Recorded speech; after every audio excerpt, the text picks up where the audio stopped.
आइए बेटा स्टार्ट करते हैं। हमने चैप्टर नंबर 1 स्टार्ट किया हुआ है पार्टनरशिप का। ठीक है, पार्टनरशिप में चैप्टर नंबर 1 में हमने profit and loss appropriation account का फॉर्मेट देखा था क्या होगा। ठीक है, फिर हमने इंटरेस्ट ऑन कैपिटल को समझा था, हमने इसकी कैलकुलेशन समझी थी और हमने इसका ट्रीटमेंट समझा था। अब इसके कुछ स्पेशल केसेस होते हैं वो मैंने अभी तक नहीं करवाए हैं अभी आपको। ठीक है, वो आगे आएंगे हमारे पास। उसके बाद हमने इंटरेस्ट ऑन ड्राइंग्स को समझा था। इंटरेस्ट ऑन ड्राइंग में भी कैलकुलेशन और ट्रीटमेंट दो चीज़ें थी। ठीक है, एक तो ट्रीटमेंट हमने करा और एक हमने कैलकुलेशन समझी इसकी। कैलकुलेशन में मैंने आपको बताया था कि एक तो कैलकुलेशन में होता है बेटा हमारे पास सिंपल मेथड। ठीक है, एक होता है सर हमारे पास प्रोडक्ट मेथड और एक होता है बेटा हमारे पास एवरेज पीरियड मेथड। ठीक है, तो मैंने सिंपल और प्रोडक्ट मेथड दो पे चर्चा की थी, सिंपल पे और प्रोडक्ट पे। अभी तक एवरेज पीरियड मेथड हमारा बाकी है बेटा। क्लियर है?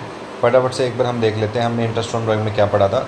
इंटरेस्ट ऑन ड्राइंग में हमारे पास दो कंडीशन थी। ठीक है, मैंने कहा था अगर दोनों कंडीशन पूरी हो जाए, अगर दोनों कंडीशन पूरी हो जाए, येस हो, तो फिर आ जाना एवरेज पीरियड मेथड पे। अगर दोनों में से कोई भी कंडीशन टूट जाए तो आ जाना आप सिंपल या फिर प्रोडक्ट मेथड में। सिंपल और प्रोडक्ट मेथड में कोई भी करो, आंसर आपका क्या रहेगा बेटा? सेम ही रहेगा, कोई भी दिक्कत इसमें नहीं आएगी। क्लियर है सर? दो कंडीशन क्या क्या है? इक्वल टाइम गैप होना चाहिए और इक्वल अमाउंट आपकी होनी चाहिए बेटा। क्लियर है? कुछ एग्जांपल्स हमने इसके ऊपर कर लिए थे। आई होप यहाँ तो कोई दिक्कत ना हो। ठीक है, हम आगे आते हैं। मैं आज बात कर रहा हूँ बेटा एवरेज पीरियड मेथड की। हम किसकी बात कर रहे हैं? एवरेज पीरियड मेथड की। ठीक है, एवरेज पीरियड मेथड कब लगता है? एवरेज पीरियड मेथड तब लगेगा बेटा जब दोनों कंडीशन हमारी पूरी हो जाए। हमारी दोनों कंडीशन क्या हो जाए? पूरी हो जाए बेटा। ठीक है, कौन सी दो कंडीशन है? पहली कंडीशन, एक तो इक्वल अमाउंट होना चाहिए हर बार। ठीक है, अमाउंट क्या होना चाहिए आपका? इक्वल होना चाहिए। ठीक है, और दूसरी कंडीशन क्या थी बेटा हमारे पास? हाँ, इक्वल टाइम गैप होना चाहिए अपना। ठीक है, टाइम गैप बराबर होना चाहिए, तो ही हम मानेंगे दोनों कंडीशन पूरी हो गई। सर कोई एक कंडीशन चाहिए? दोनों चाहिए? दोनों चाहिए हमें, बहुत कंडीशन हमें पूरी करनी है बेटा। क्लियर है? अच्छा, अगर ऐसा हो जाए तो हम क्या करेंगे? तो हम लगाएंगे सर एवरेज पीरियड मेथड। क्या लगा देंगे? Average period method. ठीक है, एवरेज पीरियड मेथड में इंटरेस्ट ऑन ड्राइंग जो होती है बेटा वो कैसे कैलकुलेट की जाती है? एवरेज पीरियड मेथड में interest on drawing is equal to annual drawing. Annual drawing का मतलब क्या हो गया? पूरे साल की। ठीक है, मान लो आपको मंथ की दे रखी है तो आप उसको 12 से मल्टीप्लाई करके क्या करोगे? पूरे साल की ड्राइंग में कन्वर्ट कर लोगे। ठीक है, मंथली जो ड्राइंग होगी उसको आप क्या करेंगे बेटा? 12 से मल्टीप्लाई कर देंगे, पूरे साल की आ जाएगी। या फिर आपको अगर क्वार्टरली दे रखी है, ठीक है, अगर आपको क्वार्टरली दे रखी है तो 4 से मल्टीप्लाई कर देना। हाफ ईयरली दे रखी है तो 2 से मल्टीप्लाई कर देना। ठीक है, नॉर्मल सी चीज़ है। तो अपने को सबसे पहले क्या चाहिए? Annual drawing. मल्टीप्लाइड करेंगे बेटा अपा रेट ऑब्वियस सी बात है, क्वेश्चन में गिवन होगा। मल्टीप्लाई करेंगे बेटा अपा एवरेज पीरियड और डिवाइड बाई करेंगे अपन 12। ठीक है, एवरेज पीरियड डिवाइड बाई क्या करेंगे? 12। सर एवरेज पीरियड क्या होगा ये हमें कैलकुलेट करना है। एवरेज पीरियड का ही तो मुद्दा है सारा, ये हमें कैलकुलेट करना है।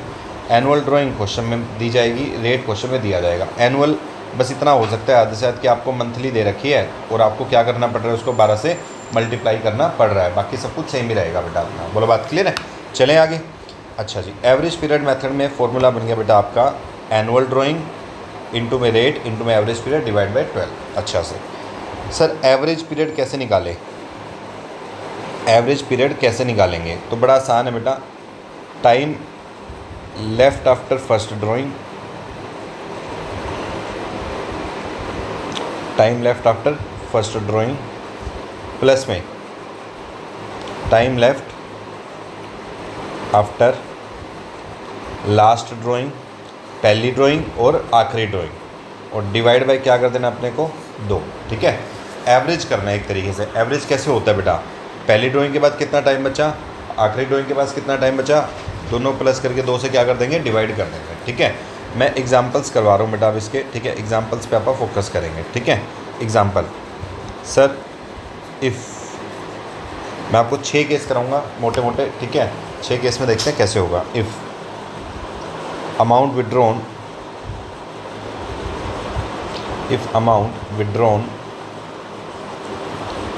in the beginning of every month, अगर आप हर महीने के स्टार्टिंग में पैसा निकाल लेते हो बेटा, हर महीने के स्टार्टिंग में पैसा निकाल लेते हो, ठीक है। तो आप यहाँ लिखते हैं सबसे पहले, आपको पता ना हमारा साल कब शुरू होता है, अप्रैल से।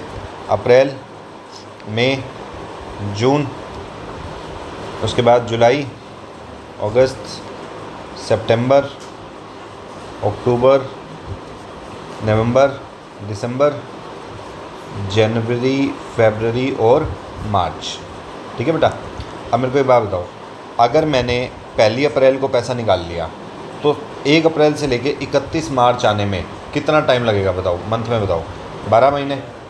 आखिरी बार पहली बार पैसा निकाला होगा अप्रैल के पहले महीने में, आखिरी बार पैसा अप्रैल में मतलब पहले महीने में निकाल लिया हमने, और आखिरी बार पैसा कब निकाला होगा, मार्च में। जाहिर सी बात है साल ख़त्म होने में कितनी मार्च को, 1 मार्च को, क्योंकि आप बिगिनिंग में पैसा निकाल रहे हैं। तो ऐसा बताओ, पहली ड्राइंग के बाद कितना टाइम बचा, 12 महीने, और आखिरी ड्राइंग के बाद कितना टाइम बचा बेटा, 1 महीना, क्योंकि मार्च का महीना है, डिवाइड बाई कितना हो गया, 2।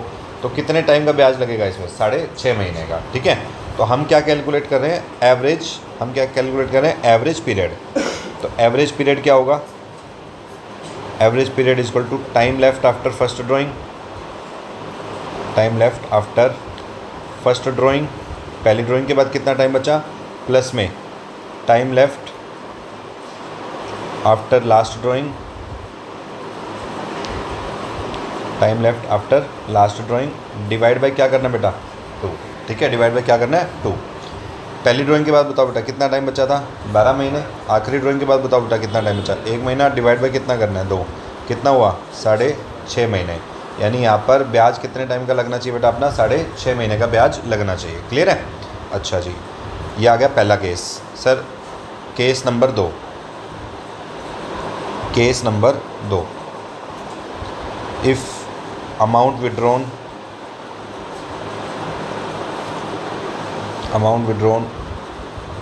at the end of the month, at the end of each month, हर महीने के आप कब पैसा निकाल रहे हैं, आखिर में, हर महीने पे आखिर में अगर मैं पैसा निकालूँ, हर महीने के आखिर में बिल्कुल जाके। ठीक है सर, अगर हर महीने के आखिर में पैसा निकालोगे तो फिर से आप यहाँ पे चेक करते हैं। ठीक है, ये लो हमने ये बना तो रखा ही है। ठीक है, बताओ बेटा, अगर मैंने हर महीने के आखिर में पैसा निकाला होगा तो पहली बार पैसा कब निकाला होगा, तुम सोच के बताओ। मैं हर महीने में पैसा निकाल रहा हूँ, यानी पहले पैसा मैंने अप्रैल में निकाला होगा, वो भी 30 अप्रैल को। तो बताओगे 30 अप्रैल से लेके यहाँ 31 मार्च तक कितना टाइम बाकी बचेगा बेटा अपना, 11 महीने। आखिरी बार पैसा कब निकाला होगा बेटा मैंने, 31 मार्च को, मार्च में निकाला होगा, वो भी 31 तारीख को। ठीक है, अब मेरे को बताओगे 31 तारीख तक कितना टाइम बचा हुआ है सर मेरे पास, 0 मंथ। ठीक है, तो मेरे को बस यही करना है सर। मैंने कहा फर्स्ट ड्राइंग के बाद कितना टाइम बचा, 11 महीने। आखिरी के बाद कितना बचा, 0, डिवाइड बाई 2। एवरेज पीरियड आ गया बेटा अपने पास 5.5 महीने, 5.5 मंथ का एवरेज पीरियड आ गया। सही है। ऐसे ही आप एक और केस कर लेते हैं सर। लो, अगर मैंने पैसा निकाला होता कैसे, मिड ऑफ द मंथ, कैसे निकाला होता बेटा, मिड ऑफ द मंथ, तो हम कहते हैं sir third case, amount withdrawn in middle of the month. ठीक है, मिड ऑफ ईच मंथ, हमने बीच में पैसा निकाला है। अब तुम मेरे को बताओ सर, पहली बार पैसा कब निकाला, सोच के बताओ। पहली बार पैसा कब निकाला, 15 अप्रैल। ठीक है, कितना टाइम बचा हुआ, 15 अप्रैल से यहाँ तक कितना टाइम बचा हुआ है, तो देखो ये 9, 10, 11 महीने तो ये वाले, और आधा महीना अप्रैल वाला, तो कितना टाइम बचा हुआ है, 11.5 महीने। सर आखिरी बार पैसा कब निकाला होगा, मार्च में। मार्च में कब, 15 मार्च को। कितना टाइम बचा हुआ है, आधा महीना यहाँ बचा हुआ है सर। ठीक है, तो लो सर फिर से वही बनाना है अपने को। सर कितना टाइम बचा था, पहली ड्राइंग के बाद 11.5 महीने, और आखिरी ड्राइंग के बाद 0.5, डिवाइड बाई 2। कितने टाइम का ब्याज लगेगा बेटा, 6 मंथ का। क्लियर है। चलो जी, हम करते हैं सर अगला केस, एक और केस करते हैं सर। अगर पैसा हम निकालें, amount withdrawn in the beginning of each quarter, in the beginning of each quarter. Quarter समझते हो बेटा, क्वार्टर का मतलब क्या हो गया सर, यहाँ ध्यान दो। क्वार्टर का मतलब देखो क्या हो गया हमारे पास, मैंने कहा जी अगर मैं हर क्वार्टर के बिगिनिंग में पैसा निकालूं, तो ये देखो ये 3 महीने के ग्रुप को एक क्वार्टर बोलते हैं बेटा आपा। ये एक क्वार्टर हो गया हमारे पास, फिर ये हमारे पास सेकंड क्वार्टर हो गया बेटा। ठीक है, ये हो गया सेकंड क्वार्टर, फिर ये हो गया जी हमारे पास थर्ड क्वार्टर, और फिर ये हो गया जी हमारे पास फोर्थ क्वार्टर। ठीक है बेटा, 4 क्वार्टर हो गए हमारे पास। अब मैं क्वार्टरली पैसा विड्रॉ करता हूँ। कैसे विड्रॉ करता हूँ, क्वार्टरली। तुम मेरे को बताओ सर, पहली बार पैसा कब निकाला होगा मैंने, अगर क्वार्टर में निकालता हूँ तो यानी साल में 4 बार पैसे निकालता हूँ मैं। अगर मैं क्वार्टर में पैसे निकालता हूँ तो साल में 4 बार, एक बार यहाँ, एक बार यहाँ, एक बार यहाँ, एक बार यहाँ, ठीक है, 4 बार। अगर क्वेश्चन कह रहा है बिगिनिंग ऑफ द क्वार्टर, तो क्वार्टर ये रहा, बिगिनिंग है इसकी अप्रैल, और बिल्कुल बिगिनिंग होगी 1 अप्रैल। तो यानी अगर क्वार्टर के बिगिनिंग में पैसा निकालता हूँ तो पहली बार पहले क्वार्टर के शुरुआत में, और आखिरी बार आखिरी क्वार्टर के शुरुआत में, ठीक है, आखिरी क्वार्टर के शुरुआत में। तो तुम मेरे को बताओ सर, अगर मैंने क्वार्टर की बिगिनिंग में पैसा निकाला है तो पहली बार पैसा निकाला होगा यहाँ पे 1 अप्रैल, सही है। आखिरी बार पैसा कब निकाला होगा बेटा मैंने? 1 जनवरी, सही बात है, क्लियर। तो तुम बताओ सर मेरे को 1 अप्रैल से लेके कितना टाइम बचा 31 मार्च तक? 12 महीने, ठीक है। सर 1 जनवरी से लेके 31 मार्च तक कितना टाइम बचा बेटा? 3 महीने, बात सही है। लो जी आओ बनाओ।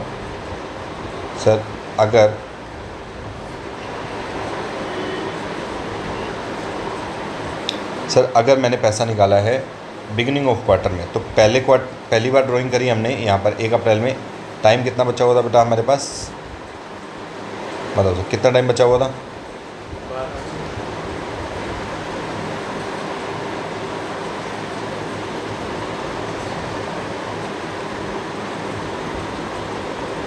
लो हमारे पास टाइम बचा हुआ है 12 महीने।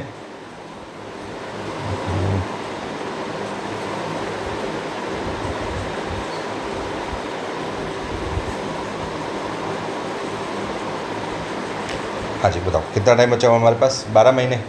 आखिरी बार ड्राइंग हमने कब करी थी सर? आखिरी बार हमने ड्राइंग करी 1 जनवरी को। कितना टाइम बचा हुआ था बेटा हमारे पास? 3 महीने। लो जी प्लस करते हैं 3, डिवाइड करते हैं 2 से, कितना टाइम आ गया बेटा हमारे पास? 7.5 महीने। क्लियर है यहाँ तक? कोई दिक्कत?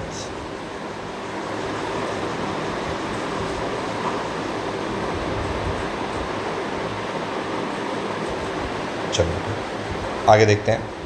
सर अगर मैं, ये आ गया 7.5 मंथ हमारे पास। सर अगर मैं पैसा निकालता हूँ, अगला केस डिस्कस करते हैं। क्वार्टर के एंड में अगर हम पैसा निकालते हैं क्वार्टर के एंड में, केस नंबर 5, और मैंने पैसा निकाला in the end of each quarter, ठीक है। एंड ऑफ ईच क्वार्टर का मतलब बेटा ये मेरे पास पहला क्वार्टर हो गया हमारा, ठीक है। ये देखो ये मेरे पास पहला क्वार्टर हो गया, इसके एंड का मतलब हो गया 30 जून, सही है। ये हो गया आखिरी क्वार्टर, आखिरी बार पैसा यहाँ निकाला होगा। एंड का मतलब हो गया बेटा 31 मार्च। तो मेरे को बताओ 30 जून को पैसा निकालने के बाद कितना टाइम बचा अपने पास? 9 मंथ्स। और आखिरी बार 31 मार्च को पैसा निकालने के बाद कितना टाइम बचा अपने पास? 0 मंथ्स, ठीक है। तो जी यहाँ पे शुरू करते हैं हम। मैंने कहा जी अगर यहाँ पैसा निकाला जाए तो एंड में जब पहली बार पैसा निकाला तो टाइम बचा हुआ 9 मंथ, प्लस आखिरी बार में 0, डिवाइड बाई 2, कितने टाइम का ब्याज लगेगा बेटा अपना? 4.5 मंथ। क्लियर है? अच्छा सर एक केस हो रहा है इसका, वो और करवा देता हूँ। सर क्या होगा अगर पैसा हमने इन दी मिड ऑफ ईच क्वार्टर निकाला है, इन दी मिड ऑफ ईच क्वार्टर, ठीक है। तो क्या होगा? तो बड़ा सिंपल है सर, अगर मैं मिड ऑफ ईच क्वार्टर पैसा निकालूंगा तो फिर से वही, मेरे को बताओ सर पहली बार पैसा कब निकाला होगा? 15 मई को। कितना टाइम बचा हुआ है? 10.5 महीने, सही है। आखिरी बार पैसा कब निकाला होगा? 14 फ़रवरी को, सॉरी, ठीक है। कितना टाइम बचा होगा सर मेरे पास? 1.5 महीना, ठीक है। आओ सर बताओ पहली बार पैसा कब निकाला, कितना टाइम बचा था? 10.5 महीने। आखिरी बार पैसा निकाला तो 1.5 महीना, डिवाइड बाय 2, कितना आ गया बेटा? 6 मंथ्स, ठीक है। सर ऐसा बोलें इन शॉर्ट अगर मैं ऐसा बोलूँ,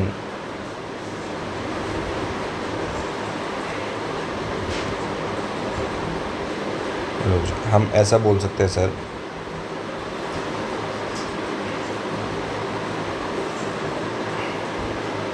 यहाँ पे हम लिखते हैं बिगिनिंग, यहाँ पे हम लिखते हैं बेटा मिड, और यहाँ पे हम लिखते हैं एंड, सही है। मेरे को बताओ सर, यहाँ हम लिखते हैं मंथ और यहाँ हम लिखते हैं बेटा क्वार्टर। क्लियर? सर इसका मतलब मिड में हमेशा 6 आएगा। मिड में कितना आएगा? हमेशा 6। क्लियर है? अगर मुझे बिगिनिंग में जाना है तो बेटा मंथ का हाफ़ करो। एक मंथ का हाफ़ कितना होता है? 1/2 करेंगे, कितना है? 0.5। अगर मुझे बिगिनिंग में जाना है तो मुझे 0.5 बढ़ाना है, यानी कितना हो जाएगा हमारे पास? 6.5 मंथ, ठीक है। एंड में जाएंगे तो 0.5 कम करना है, एवरेज कम करना है, कितना आ जाएगा 5.5 मंथ्स। ठीक है बेटा, याद करने की ट्रिक है, कोई लॉजिक नहीं है इसके पीछे। अच्छा क्वार्टर में बताना भी, क्वार्टर में कितने मंथ होते हैं 3, इसका एवरेज करो डिवाइड बाय 2 करें, कितना है 1.5। तो अगर क्वार्टर में बिगिनिंग में जाना है तो 1.5 बढ़ा दो एवरेज, तो ये आ गया 7.5 मंथ। और अगर बेटा आपको एंड में जाना है तो 1.5 घटा दो, ये आ गया 4.5 मंथ। तो आप ऐसा रट्टा मारना चाहो तो रट्टा भी मार सकते हो बेटा, कोई दिक्कत नहीं है। क्लियर है, क्योंकि धीरे धीरे ये चीज़ अपने को याद ही हो जानी है। क्लियर है, चलें आगे।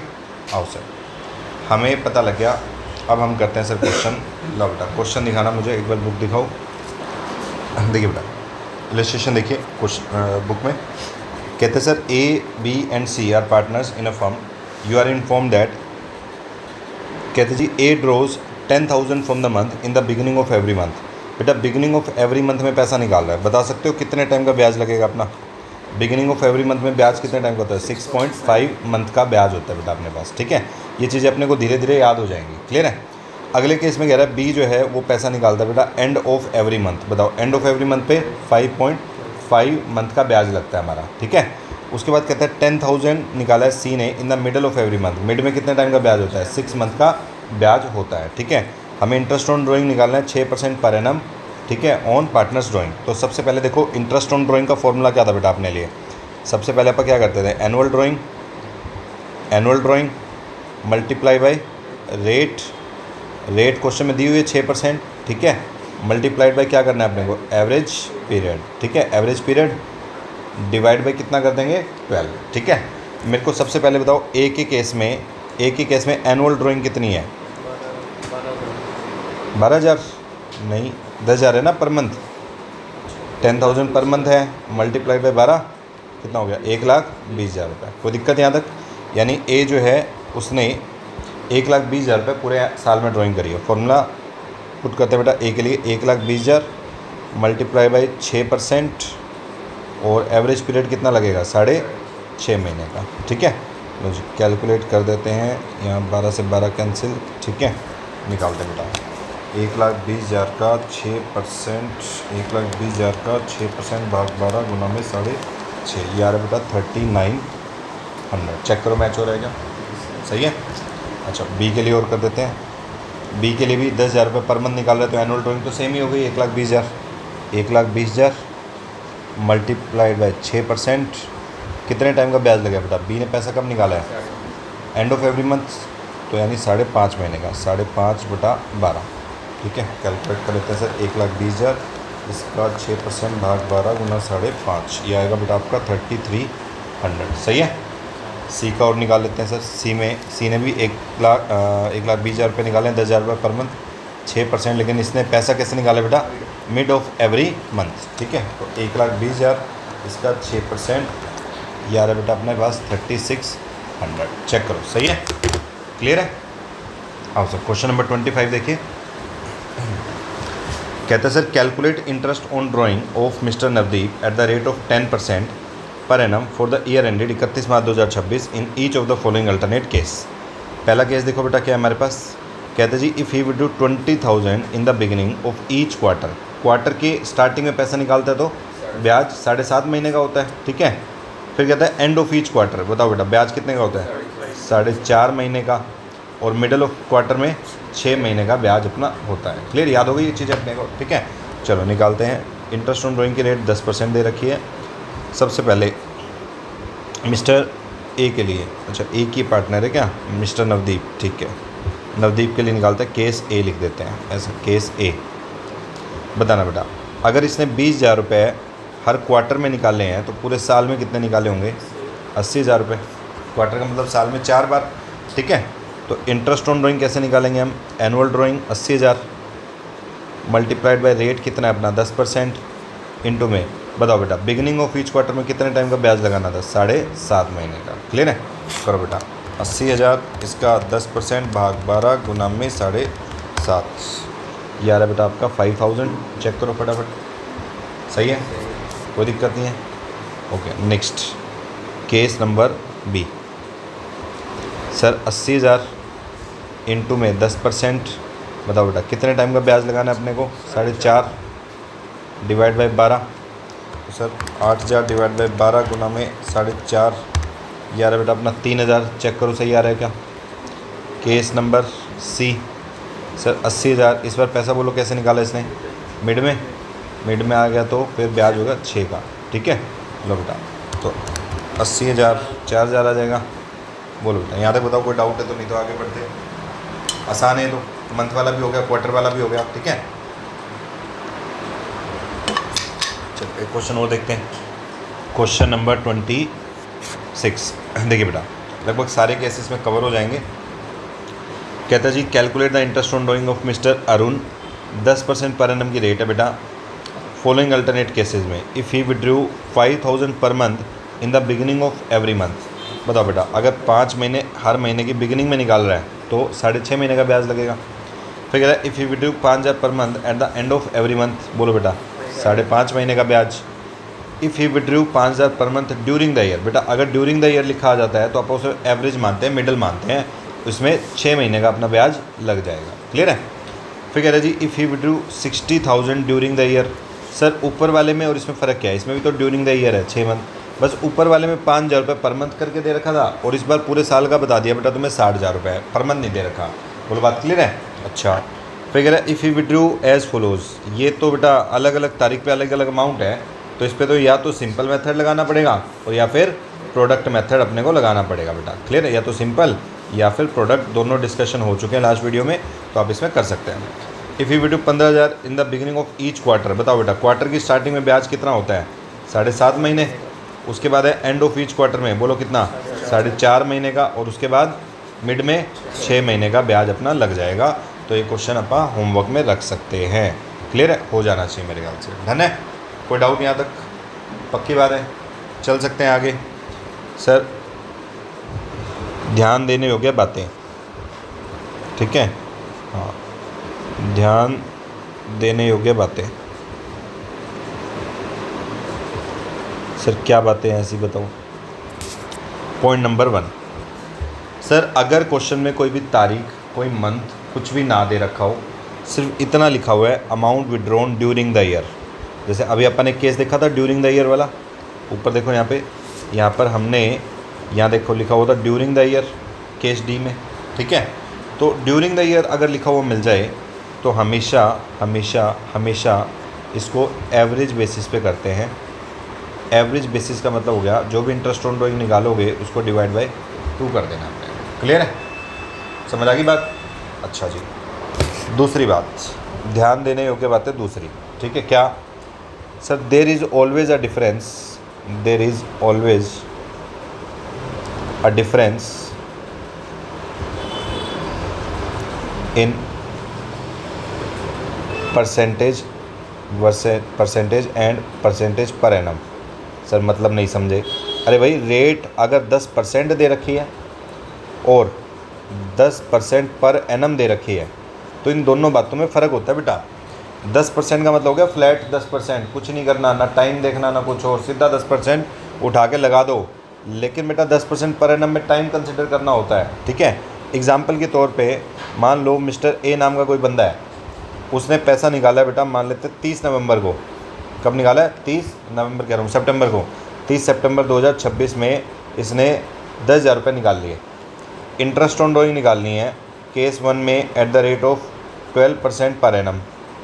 ठीक है, केस नंबर 2 में इंटरेस्ट ऑन ड्राइंग निकालनी है एट द रेट ऑफ 12%। तो दोनों बातों में फ़र्क है बेटा।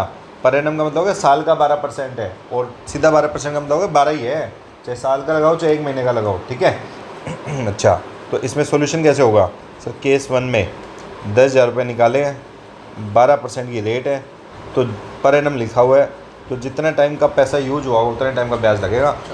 कितना, 4 नहीं हुआ ना, 10 11 12 1 2 3 6 महीने हो गए। ठीक है, 30 9 आ गई ना, ना नवंबर नहीं, सितंबर बोल दिया था। ठीक है, हाँ 30 9 26, तो अपना कितने 6 महीने का ब्याज लग गया। ये देखो यहाँ पर हमने टाइम को कंसिडर किया है, टाइम कंसिडर। ठीक है, क्लियर बेटा। अच्छा कितना आ गया चेक करो भाई, 600 रुपये। सर केस 2 में 10,000 रुपये सीधा ही 12% उठा के लगाना है अपने को, कोई टाइम कंसिडर नहीं करना, कोई कुछ नहीं, सीधा सीधा कितना आ जाएगा 1200 रुपये। क्लियर है। तो हमेशा परसेंट में और परसेंट पर एनम में फ़र्क होता है बेटा, ये चीज़ का ध्यान रखना अपने को कि क्वेश्चन में क्या दे रखा है। क्लियर है सर। एक और क्वेश्चन, नोट नंबर 3। क्या सर ऐसा भी तो हो सकता है, ऐसा भी तो पॉसिबल है, ज़रूरी थोड़ी है कि पार्टनर ने बिज़नेस अप्रैल में ही शुरू कराओ। ऐसा भी तो हो सकता है पार्टनर ने बिज़नेस थोड़ा आगे पीछे शुरू कर दिया हो बेटा। क्लियर है। ये देखो, इसको आप कॉपी करके आगे ले चलते हैं। आइए बेटा, मैंने आपको कहा ज़रूरी थोड़ी कि पार्टनर ने बिज़नेस, ठीक है।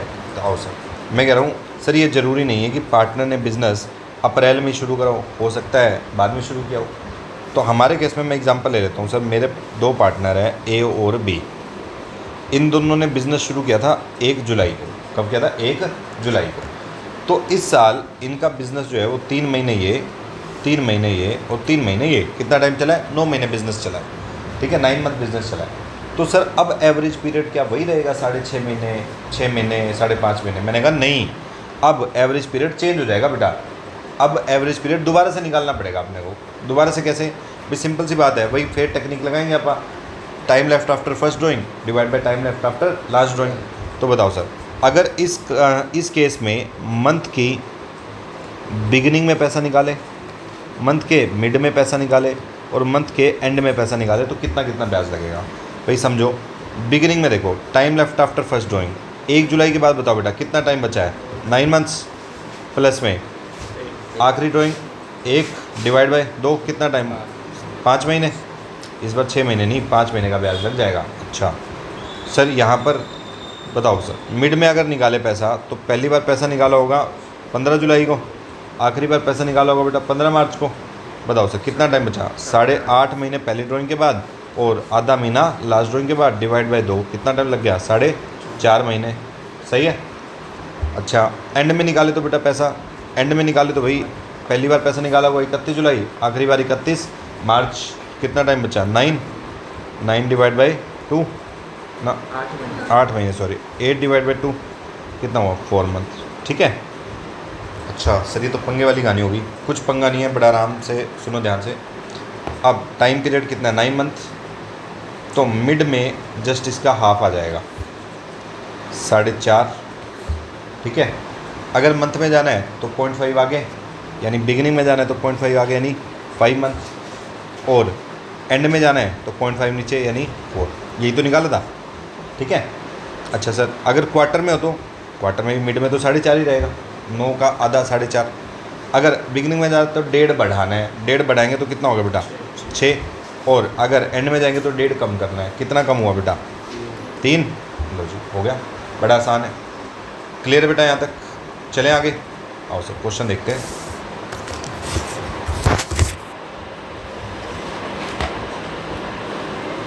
चलिए बेटा, एग्जाम्पल हम कल करेंगे नेक्स्ट क्लास में। ठीक है, आज के लिए हम इतना ही करते हैं।